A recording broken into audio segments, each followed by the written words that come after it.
Hello, my name is Clara Maveglia and I set up the Cultural Entrepreneurship Institute in Berlin. Today we are in Munich and Wolfgang Schmidbauer is my guest. He is a very well-known psychoanalyst and author of many bestsellers. I'm looking forward to hear more about his work. Welcome to our community, Herr Dr. Schmidbauer. Guten Tag, Herr Dr. Schmidbauer. Hello, Dr. Schmidbauer. You're very well known. Your column in Die Zeit is very widely read, and you've written very many books that are very popular. What makes you so successful? Well, I think that probably I always try to take my thoughts, the things I think about and experience in my work, and make this as intelligible as possible to my readers. I'm always aware of the readers when I write. Also, I have a profession as a psychotherapist where it's very important, if you want to say something, to make sure that it relates to what your listeners are thinking about. And I assume that it's this interest in the reader that people pick up. And that means they're happy to read what I write and perhaps buy the book. And what about the way you work with people? What's special? Well, I just do my job. That means listening. That's your main function as a psychoanalyst. And supporting people as they tell their stories or stories they wouldn't tell unless they reach that critical point that they feel they've reached because somehow they're not making progress. I try to understand that story and draw solutions out of the story, ways it could move forward. For example, if people have certain expectations of reality, which they maybe need to adjust, modify, especially if you're talking about couple therapies where you need perhaps to deal differently with the character of your partner and address the positive aspects of your partnership. Don't forget that, simply because something negative has happened, which is causing anxiety. So I think that the climate that you create when you listen, as you empathize with different people, is helpful. Okay, but what made you the person you are now? I've no idea. I think to a large extent this is unconscious. I would say certainly that, well, I believe that my mother played a very important role. She had a very difficult life. My father fell in the war. When I was 2, I never got to know him. So I'm a child of the war. I was born in 1941. And my mother had to cope with me and my big brother. And I think she did a good job. Above all, I think she had a very strong, rational side to her. You could argue things through with her. You could discuss with her. So she was amenable to reason. And if I pick up stories about other people's parents, and I've heard a lot in the meantime, I think she did a pretty good job. That was an achievement, that she was happy to sit back if someone had a good argument and say, okay, you're right, I can't argue with that. For example, I know that I had some pretty hefty disputes in my marriage, and she would look at the story and I would say, Mum, I think I've had more experience with marriage than you, because she only had the 5 years of experience, and for 3 years of those my father was away at the front. So she hesitated and she said, yes, you're right, okay, and she left me alone in the future. Have you derived any kind of a philosophy for your life? I don't know. I think perhaps my philosophy is not so fixed. If I have one, then probably the stress is on life, that life is full of surprises, and we never really understand everything that happens, but we can always try to understand better. And writing helps me not to forget the things I have now understood. I think that too is important. When you're young, you think that everything you've ever experienced and thought and perceived will stay with you. But that's an illusion. You forget a lot. And culture, society forgets a lot as well. A lot of things that have once been thought get lost. A lot of insights, a lot of understanding gets forgotten, and we have to regain it. For me, writing is a vehicle to prevent this happening, so that those things that I have conquered don't disappear. Did you ever have a plan for your career? No, never. The writing fascinated me early, actually, before psychology. I wanted to be a writer or a poet, even as a child, because books were very important to my mother as well. And I thought, okay, if it's important to my mother,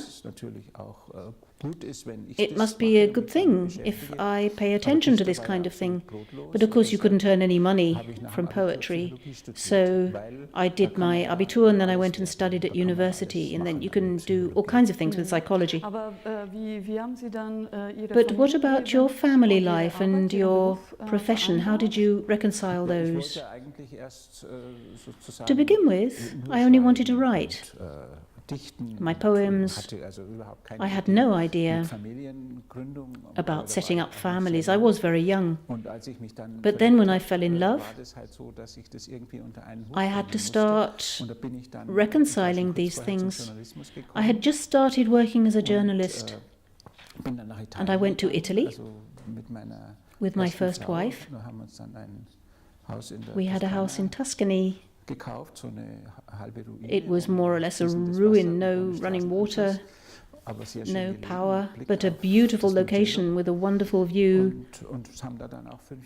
And we lived there for 5 years. I wrote, above all, for the press. Then I was 31 and I started doing my training in psychotherapy. So I completed my studies in psychology, and that's when I went to Italy as a journalist. And during that period, when I came back, I started writing the books. Okay, so let's come on to your work as a psychoanalyst. The question is, what fascinates you about this? Well, even at school, I read Freud and found it very interesting. I think it's something where there's an overlay, an interface with literature, psychology, psychoanalysis. If you study psychology, it's like studying a natural science. And for a long time, I felt I was a natural scientist while I was studying psychology.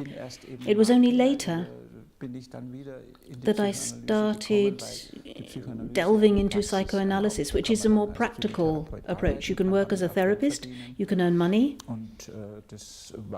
and for a while that was at least as important or more important to me than the writing.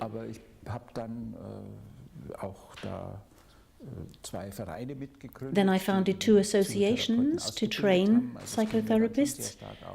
That was very important to me as well. We're talking about the period 1968 and onwards. I'm a little bit older than the others, so during this student rebellion I was in Italy. But when I came back, I wanted to understand what had been going on during that period. And I started training as a psychotherapist and was immediately dissatisfied with the structures we had at the time, and got together with some other people to set up an institute. which still exists in Munich, the Arbeitsgemeinschaft Psychoanalyse, where we worked together. We trained with older psychoanalysts. And at the same time, we started training very early on, working in groups, because we had a very strong sense of social relevance. We wanted to counter the established psychoanalysis, which was rather dogmatic. Yes, it was dogmatic, and of course, very much under the influence of the Third Reich, where psychoanalysts had been integrated and some psychoanalysts were still working. They had formed a German school of psychoanalysis, and then in the 60s they were still playing an important role in the community. We were opposed to that. And after we had started working with the health insurers, we came to an arrangement, if you like. Now, of course, it's a recognized institute, and that's an important category if you're offering training, that you can be recognized by the health insurers. So that was a good job you did. Well, it wasn't just me, but yes, at least I didn't get in the way of the others. It would be interesting to know then how a psychoanalytical relationship develops. What happens in a session? Oh, well, there's a long tradition, psychoanalysis. I think it's above all about, as I said, understanding the history or the story. We use a lot of free association to find out what is on people's minds, show that we're not censoring them, and then from the story you try to understand the current situation, and depending how much time there is, because in classical psychoanalysis you simply interpret the story. The idea being that the patient should themselves hit upon the idea that will shape their future, whereas in couple analysis or in our work, the analyst plays a more active role and tries to propose things, suggest alternatives,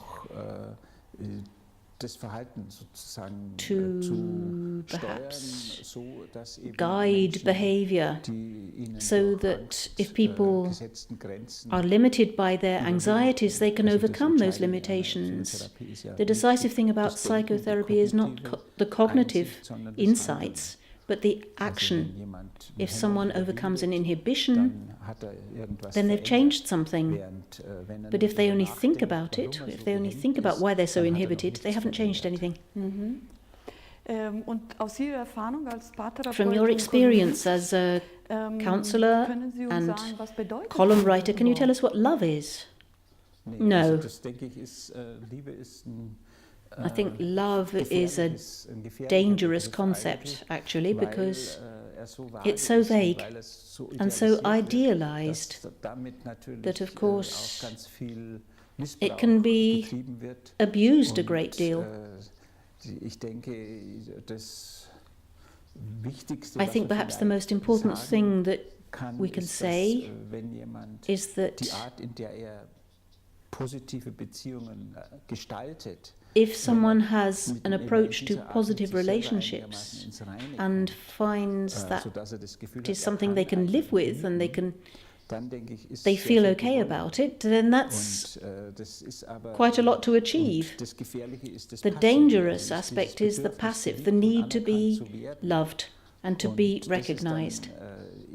That tends to be the part that causes the problems, that people want to be loved and recognized, and to do that they're prepared to distort themselves and do all kinds of things that they don't really want to do. And then later on they come along and say, if you don't do it the same way as me, then you don't really love me, and our relationship is bad, and you have betrayed me, and you haven't been good to me. I think these big words don't help in therapy. Yes, but a lot of people wonder how they are going to recognize true love. My daughter, for example, is always asking me, well, there's no such thing. There's no such thing as Mr. or Mrs. Right. I think if you've been living with someone for 20 years and things are still okay, then that probably was the right person for you. But if I'm starting out and I keep asking, is it the right person for me or not, then I waste an awful lot of energy for a question to which there is no answer.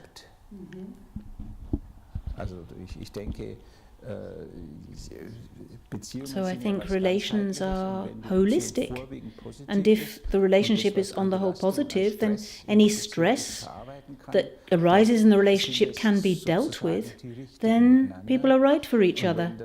And if they can't deal with it anymore, then they're not right for each other anymore. But it's not as simple as that, because quite often in families there are children, or a house, and all kinds of common friends which bind people together, even if people don't feel that they really belong to each other anymore and aren't right for each other, and can't deal with the hurt and the negative aspects.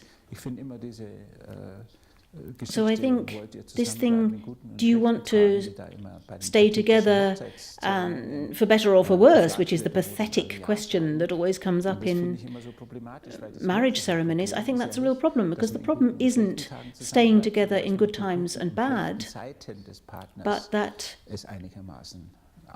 one can deal with the good and bad times your partner is going through.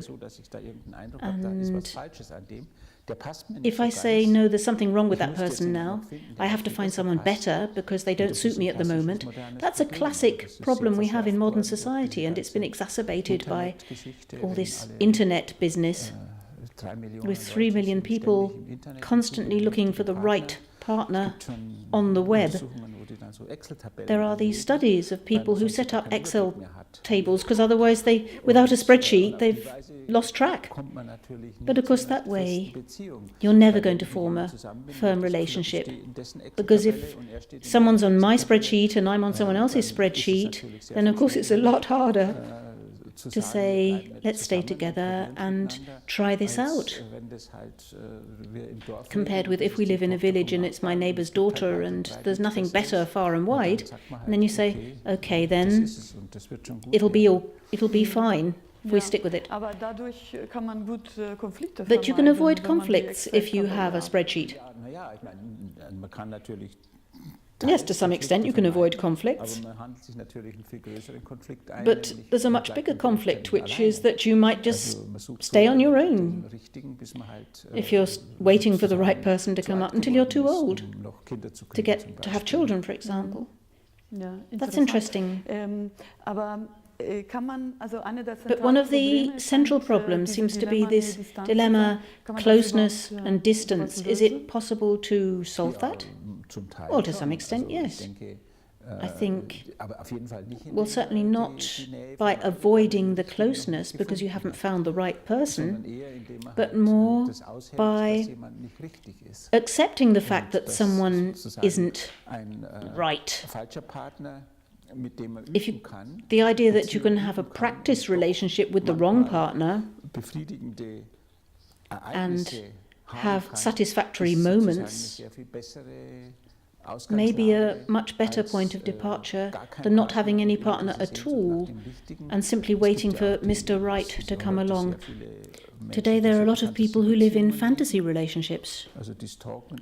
Men who stalk women, or women waiting, dreaming of their Mr. Right, but in reality who have no relationships.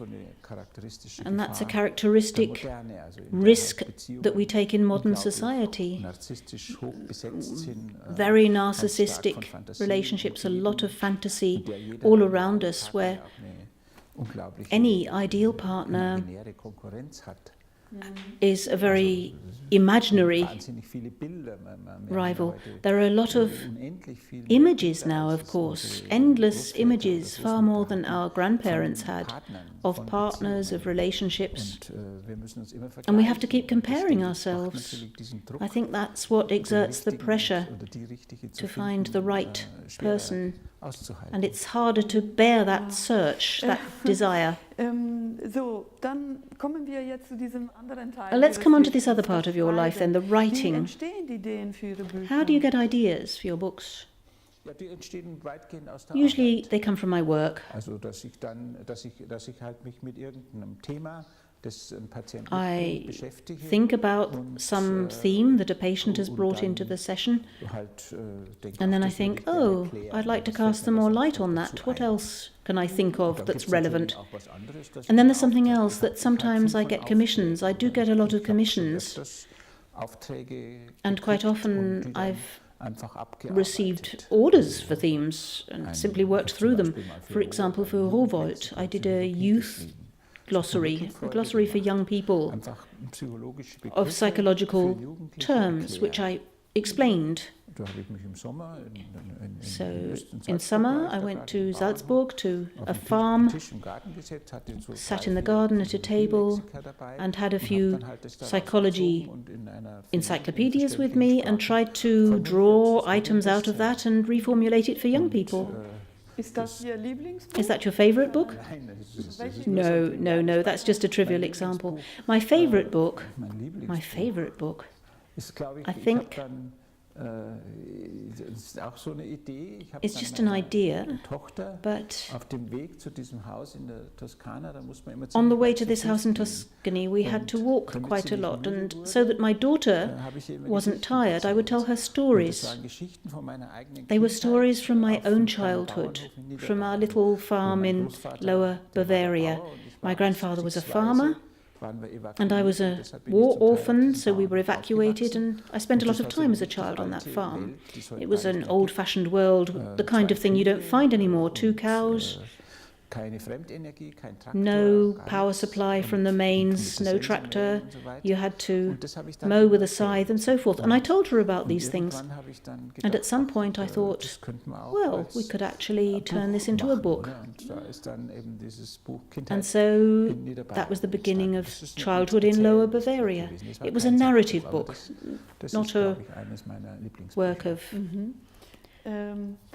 specialist science. I wanted to talk about environment protection and renewable energy. Are they an unconscious theme in your life? I don't know. Perhaps they are. In the sense that people's anxieties are growing. We can see this from public surveys, that anxiety about the future in our modern society is growing. 10 years ago, probably 30% of Germans would have said in a survey like the one we had recently that they feared the future. And a few years ago it was more than 50%. I think that to some extent this is anchored on a subconscious level, and I'm sure it's got something to do with the fact that it's becoming increasingly clear that our standard of living is based on plundering our resources, and that it can't end well. The fact that we're happy to drive cars with 150 horsepower, and we have a lot of cultures where this kind of energy consumption we have is unthinkable. Yet we take it for granted. And if it were to happen in these other countries, the planet would simply fall apart, it would collapse. And I do think this is having an effect on the subconscious level. Not directly. People who come to therapies don't usually come for environmental reasons. They don't think about them. Their problems are much closer to home. And it's only indirect if people lose a job because of globalization or something. Yes, of course. But let's come on now to your latest work, Cassandra's Veil, the drama of gifted women. I think this is a really powerful book. You write that you hit upon this idea because a lot of women find intelligence gets in their way, and you've come across this through your experience as a couple counsellor, but also by researching intelligence. Can you explain a little more about that for us? Yes, the book really is the result of some analysis of a highly gifted patient, a woman, where I kept asking myself, well, what's her problem actually? Because she had really hefty sessions of self-tormenting when she wanted to destroy things that ordinary people would find gratifying. For example, she worked in a research institute and her boss wanted her to write an essay or publish a magazine, a journal, and she was interested in this, but then she had a feeling that it wasn't really her. It wasn't her real ego, her real self that wanted to do this, but something was being abused. And for a long time I didn't understand what was going on, until gradually the penny dropped. And I saw that she simply didn't understand that the boss appreciated her because she was so quick and so good at grasping things. She couldn't see this. She had a very negative relationship with her own gifts.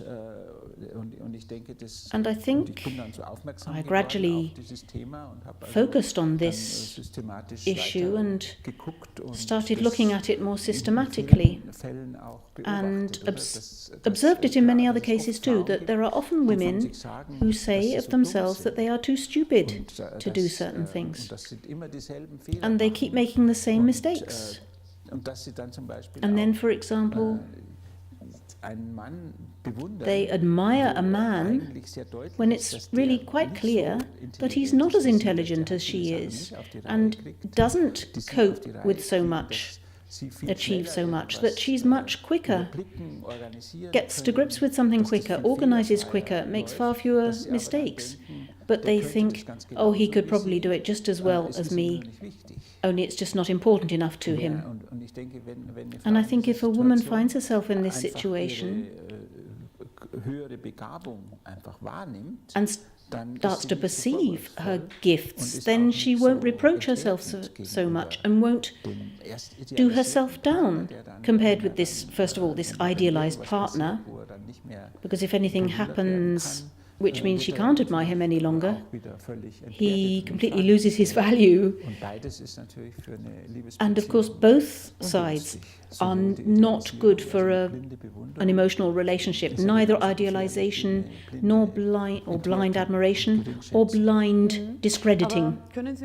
Okay, can you tell us what symptoms suggest that a woman is suffering from her giftedness or intelligence?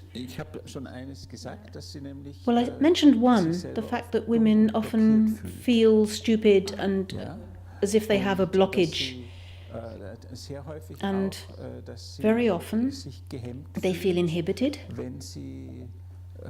If they have a good idea, they feel inhibited about expressing it, but then they're cross, and this often happens in groups or teams. If a man has an idea that is of not such good value and is recognized for it, because she actually had a better idea but didn't say so because she thought her idea wasn't worth that much and they wouldn't value it. I've done coaching, I've done supervisions of this kind, and very often that's the case, that the woman who is the deputy to the head of the theatre or the director, without her nothing would function, and then the director or whatever leaves, she's offered the job and she turns it down and says, no, there's no way I could do that, because I would have to appear in public, I would have to make speeches, I don't want to do that, I don't have the confidence, so I won't do it.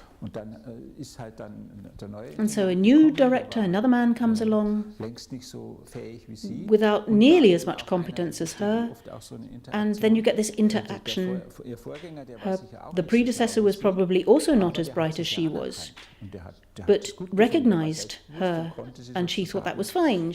She felt that she could develop and could use her skills, and that's why it worked out so well and the theatre ran so well. Whereas the successor tried to do her down, she became more inhibited, and eventually left and found a good job somewhere else, and after 2 years the theatre was bankrupt. And I think this isn't so unusual. This process whereby women are frightened. If a man is aware of his talents, he's much more likely to go public with it. With women, they find it a lot harder. They think, I've got nothing special to contribute.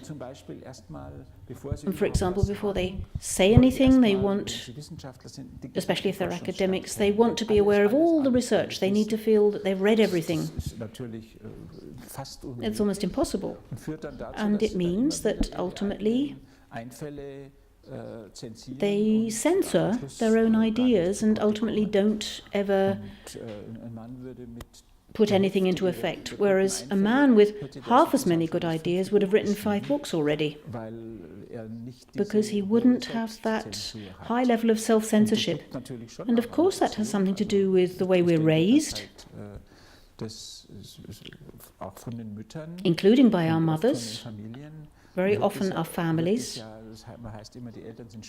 We always say parents are always proud of what their children achieve. That's not true. Parents are proud of the children they understand. And if they don't understand something, then they're not at all proud. And they try to suppress it. And I think that for such intellectually gifted girls, that's quite often the case. There are statistics that, for example, in high-performing grammar school, there are twice as many boys as girls. It would be very nice, I think, for all of our followers and users if you could just read us a page from your book, and using your voice, giving voice to the person who wrote the book. And I actually chose a page that I think is rather fitting. Thank you very much for that. Since the mental differences between the genders have been discussed seriously, and no serious scientist can deny any longer that the genetic setup for intelligence in men and women are equal, there are also the questions of male dominance in the field of artistic, scientific and creative works. Of course, a major part of this difference goes back to the historic oppression of women.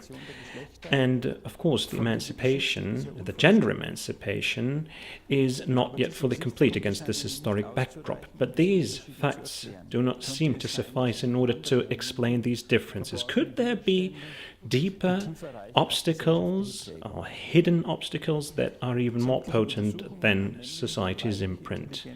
Examinations in the field of male and female intelligence show that the mental abilities of people are not determined by their gender. There are highly intelligent women just as there are highly intelligent men. In both sexes we've got average talents that make up the majority, and there are people who lack in talent. And it's hardly conceivable that in the complex process of evolution, such a complicated organ like the nervous system has been constructed twice.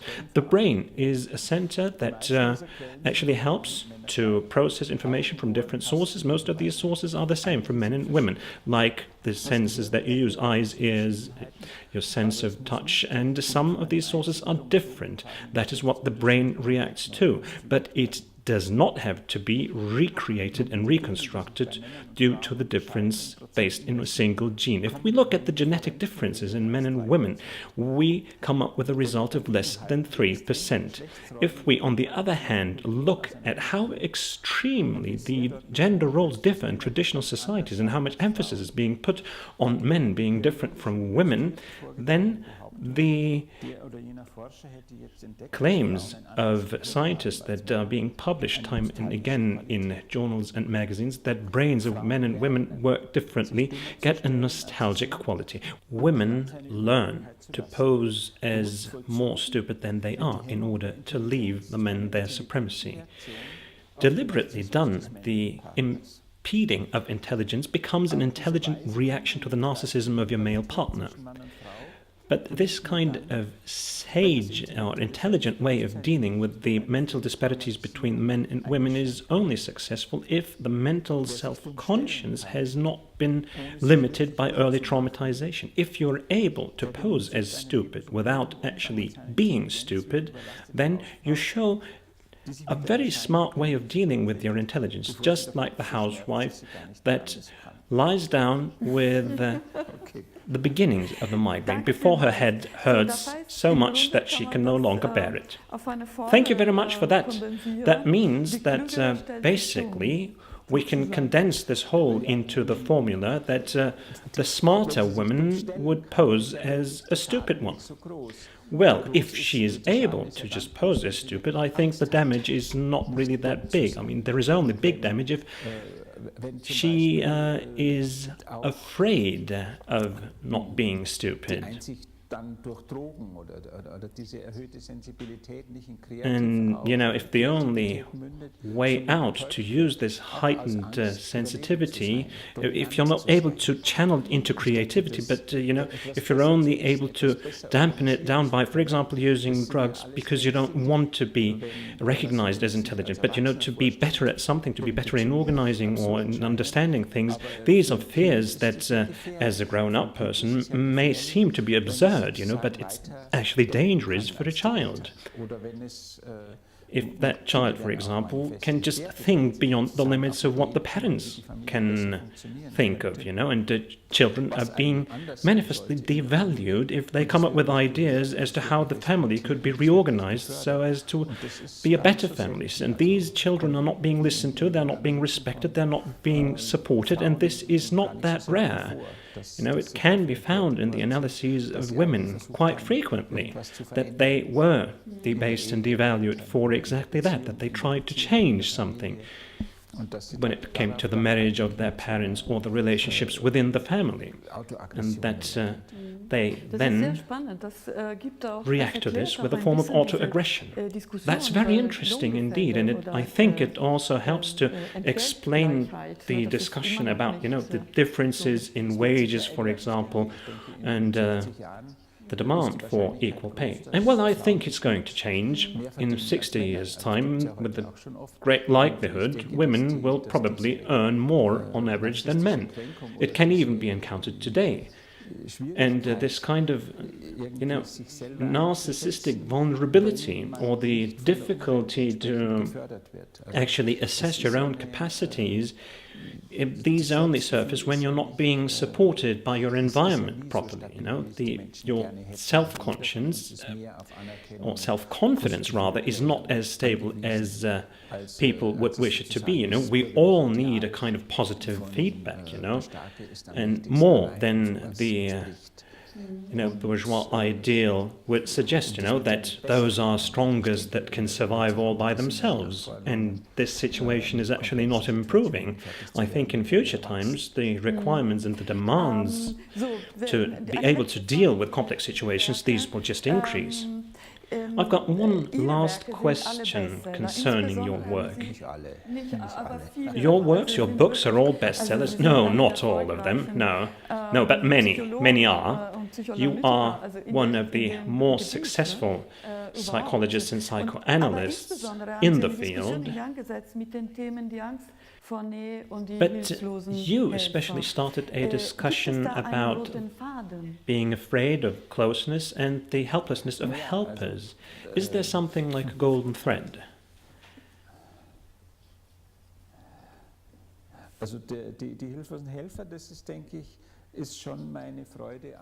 Well, the helpless helpers, I think, goes back to, the joy that I find in paradoxes. This kind of poetic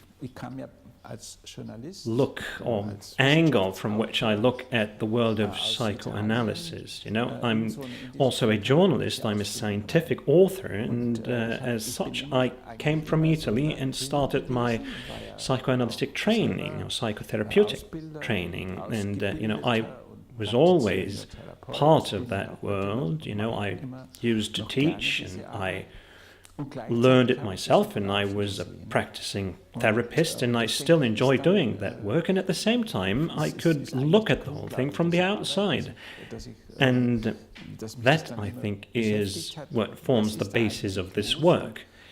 That I was always thinking about what was happening within that world, and to have the opportunity to look at things from outside, this allowed me to actually go deeper into things, and I no longer only had a journalistic kind of view, because a journalist always looks at things from the outside.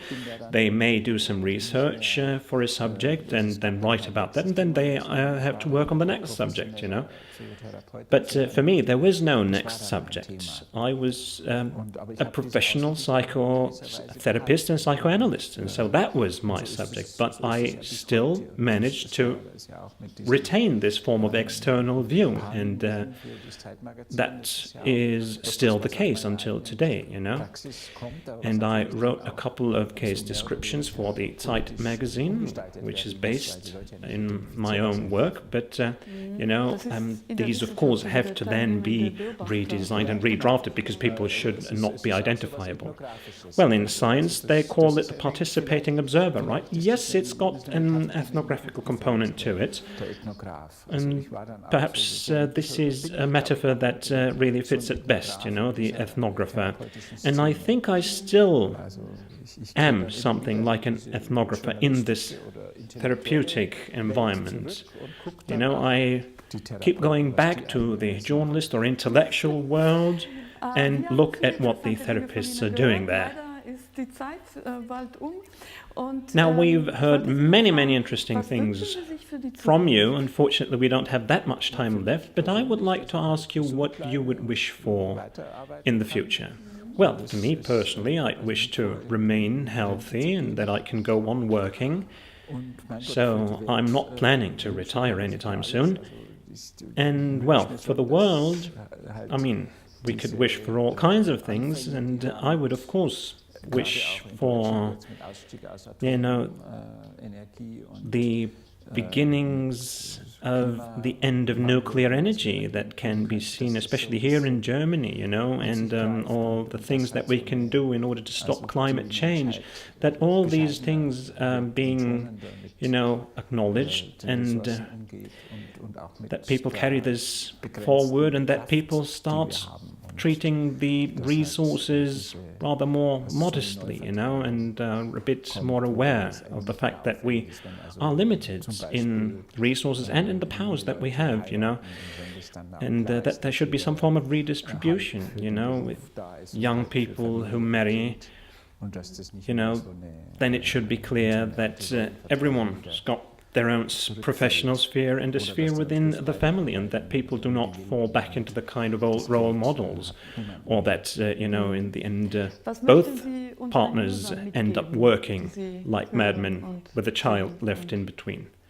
Okay, what is it that you would like to formulate as a message to our users who are now listening and who admire you? Well, I don't know. This is perhaps too illustrative. I already distributed enough positive kinds of advice, based on a gut feeling. I normally don't do that. I normally try to really relate things to concrete persons. But, I think in general, that there are these kinds of general ethical recipes or, panaceas, but they're not that interesting. Well, then you could perhaps answer our real final question, and that is, what is really important in life? Well, I don't know. That you can find your calm and peace, that you can be satisfied with yourself, that you don't need to be afraid of the next day. Well, with that, I would like to thank you, Mr. Schmidbauer.